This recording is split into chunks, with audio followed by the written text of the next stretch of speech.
दो तरीके के माइंडसेट से बंदा काम पे जाता है। एक होता है नीडी माइंडसेट, तुझे क्या चाहिए पैसे, और उसके बदले में जो वो कंडीशंस रखेंगे वो तू मान लेगा, रिक्वायरमेंट्स रखेंगे वो तू मान लेगा, क्योंकि तुझे पैसे चाहिए और तेरे डेस्परेशन अंदर और वो सूंघ लेते हैं। मगर तुम्हें रखना क्या है, ट्रेड माइंडसेट कि ठीक है कंपनी मुझे पे आउट कर रही है, लेकिन उसको ये जो रिक्वायरमेंट्स है मैं वो फुलफिल कर रहा हूँ अपनी सर्विसेज या स्किल्स के थ्रू। तो यहाँ पर ये नहीं कि मुझे तुम्हारी जरूरत खाली है, तुम्हें भी मेरी जरूरत है, क्योंकि तुम्हें और कोई मेरे से बढ़िया मिल नहीं सकता।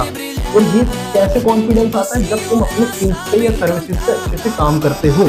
मगर यहाँ पर तुम्हें एक बात का ध्यान रखना है कि कुछ भी हो जाए एरोगेंस नहीं आने देनी है, क्योंकि एरोगेंस या ईगो आ जाती है ना, वो वहाँ पर तुम्हारे रिलेशन अपने क्लाइंट के साथ या कंपनी के साथ खराब होते हैं या इंटरव्यू भी खराब होता है। मगर मैंने इसे कैसे यूज करा, तुम्हें ये जानना पड़ेगा। ट्रेड माइंडसेट को बनाने से पहले मैंने क्या करा, सारी पहले उनकी रिक्वायरमेंट सुनी, घर से एनालाइज करा उनके पूरे सोशल मीडिया को, उनकी वीडियोस को, जो मेरा काम था वहाँ पे जॉब रोल था, उनका वर्क फ्लो समझा।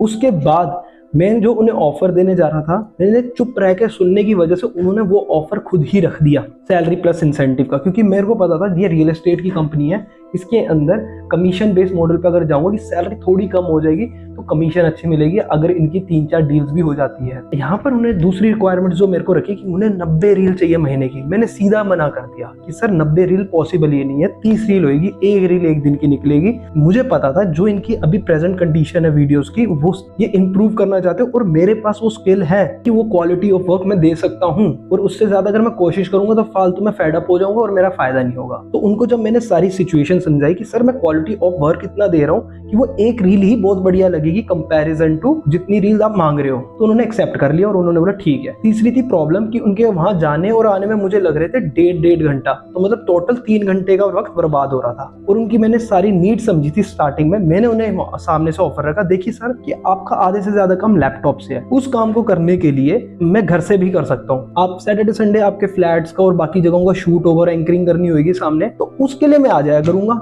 या कभी मीट हुई कोई डिस्कशन करना हुआ तो मैं उसके लिए आ जाऊंगा, बाकी मैं काम घर से ही कर दूंगा। मैंने बोला बल्कि जो 3 घंटे मेरे बचेंगे उनको भी मैं यहाँ पे पूरी तरह से टाइम दे दूंगा, क्योंकि मैं टाइम बाउंडेशन में काम नहीं करता। अभी भी जिस कंपनी में मैं काम कर रहा हूँ मैं टाइम बाउंडेशन से नहीं कर रहा कि इतने से इतना ही करना है, 2-3 घंटे एक्स्ट्रा भी लग जाते हैं, not a big issue for me. तो उन्होंने वो सुना और वो भी एक्सेप्ट कर गए। ये हुआ कैसे, जब मैं ट्रेड माइंडसेट से था, इसकी जगह अगर मैं नीडी माइंडसेट में होता तो वहां पे क्या बोलता, सर आप कोई नहीं, मैं देख लूंगा, मैं किसी ना किसी तरीके से आ जाऊंगा, मैं जल्दी निकल आऊंगा घर से, जल्दी पहुंच जाऊंगा।